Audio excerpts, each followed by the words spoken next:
dealt with you last time, we're going to do it the same way all over again and fight it until those symptoms leave. And then the person will be fine for months. All of a sudden, that demon comes. I've been in your family for a long time. It's going to take a lot more than that to get me out. All right. You know, putting the gloves on again. You want to do it again? You know, it's like when you're a kid, you know, you just have one person you fought him every time you've seen him. You know what I mean? You're like, all right, you want to do it again? All right. Every time you see him, you know you're ready. And then, you know, it might have been some time before you've seen him. And that's no different than a spirit. They don't give up. A curse means just that. If it's been there for a long, long time, some of them are very stubborn. And most of them, unfortunately, are very, very successful.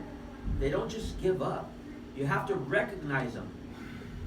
But like I said, being frustrated, you don't know what to do about it. Your head hurts from going over it and over it and over it and over it. You're like, man, I have a headache over this now. You know what I mean? That is a good indication of a curse. But thank God that He had given us the power. Amen? Amen. He's given us His name. But what I want you to do is to recognize it.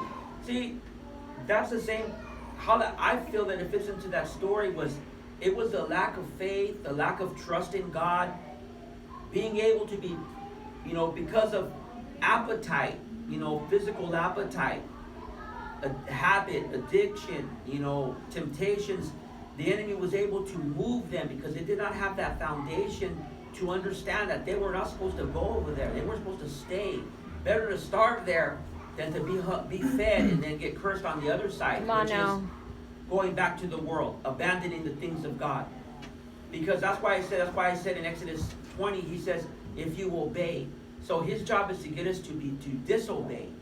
Just like in the garden, they said it all originates back there. He said, don't need it. They had one Bible with one verse. Don't need it. They couldn't keep it. They got judged. Amen?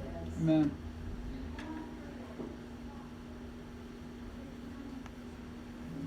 Let me see. So